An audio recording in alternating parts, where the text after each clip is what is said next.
Let me offer to answer your questions. If there's something in this course that confuses you, please feel free to put a question on the Java forum. If there is something in this course that you don't understand, that's my fault, so please feel free to ask a question. Any question. Let me tell you what happens.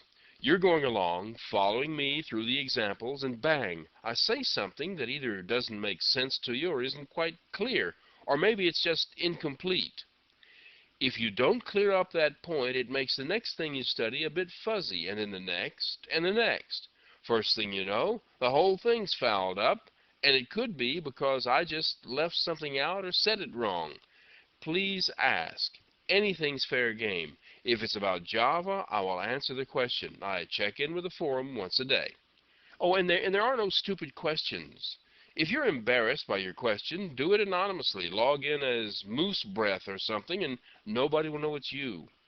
By the way, for some strange reason, I really enjoy answering questions, so please ask something. Sun provides a good deal of documentation on Java. You can find it on the same website you use to download the Java compiler. I can't give you the exact link to it here because they shuffle their web pages from time to time. But if you go to this Beluga Lake website, you'll find a link to the download of the latest version of Java, and in that location, you'll also find a link to the documentation. You can view the documentation online, or you can download it to your machine. If you do elect to download the documentation and install it on your computer, it's easy to do. It comes as a zip file, and all you have to do is select the place you want to put it and unzip the file.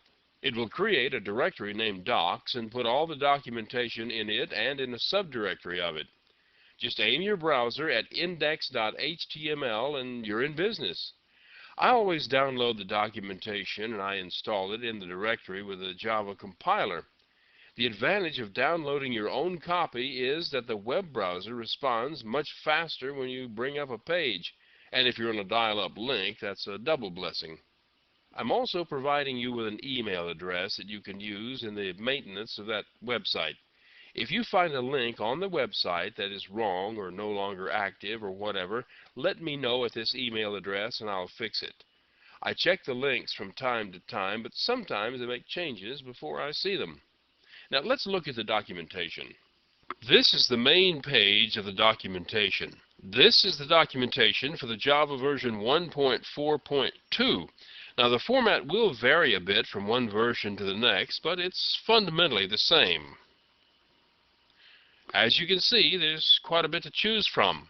Even with all the documentation you've downloaded to your own system, some of these links are to the Java website.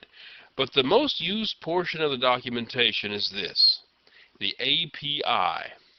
The letters API stand for Application Programmer Interface. This is the documentation of all the classes and interfaces that are included with standard Java. And there are lots of them. Here on the left is an alphabetical list of the names of all the classes and the interfaces. I know we haven't discussed interfaces just yet, but that'll be coming up soon when we start tracking the mouse. Let's take a look at the frame class. You'll recall that we've been extending the frame class to create the top-level window for our applications. You can see here that the frame extends window, which in turn extends container, which extends component, which extends the base of all Java classes, object. The component class contains all the things necessary for something that displays itself on the screen, such as the ability to respond to the mouse and keyboard, and information about sizing and positioning. We're going to be doing a lot with components very soon. The container class is a special component that is capable of containing other components. The window class is a blank window displayed inside the frame that creates an area that is usually completely or partially filled with other components. The frame class itself adds the frame around the window that provides the control buttons and the system menu. The frame class even has one subclass called JFrame. J-frame is part of what is known as the swing system, which is a set of windows and components that have some special interface techniques. The documentation continues with a description of the frame class and how it works.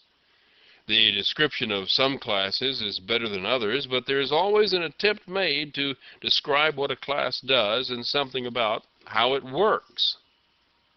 The notation under since tells us the age of the class. The frame class has been a part of Java since version 1.0. You can also have some links to similar classes or more detailed documentation to help you understand this one. These are the nested classes. There are other classes that are defined inside the frame class. This is something else we haven't covered yet. Next is a list of the publicly available variables and constants. Remember how earlier we used the font class's bold and italic values? They were defined this way. With the frame class, all of these definitions are values used to indicate the status of the window or the cursor. As you can see, not all of the fields that are part of the frame class are defined inside the frame class. Several are inherited from superclasses, and some are inherited from the implemented interfaces. You may recall there were several different ways to create a color object. As you can see here, there is more than one way to construct a frame object. These are the constructors of the class, and we'll be getting to those in an upcoming lesson.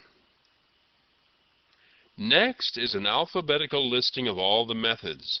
The name of each method is a link to a full description of the method that explains what the method does, what, if any, values are passed to it, and what, if any, values it returns. And finally, we have a complete list of all of the methods inherited from other classes. As you can see, most of the methods that exist in the frame class are not actually defined in the frame class. In particular, the component class provides a lot of methods to the frame class. That's a quick look at the API documentation of a class. You will find as you go along that you will need to come here from time to time to figure out how to give commands to an object. And this is not a bad place to browse around. I'd suggest that you start with some classes you've already worked with, such as the color class and the font class. Look through those and through some others to get familiar with how the documentation is formed. I promise you, you'll find the API reference very handy.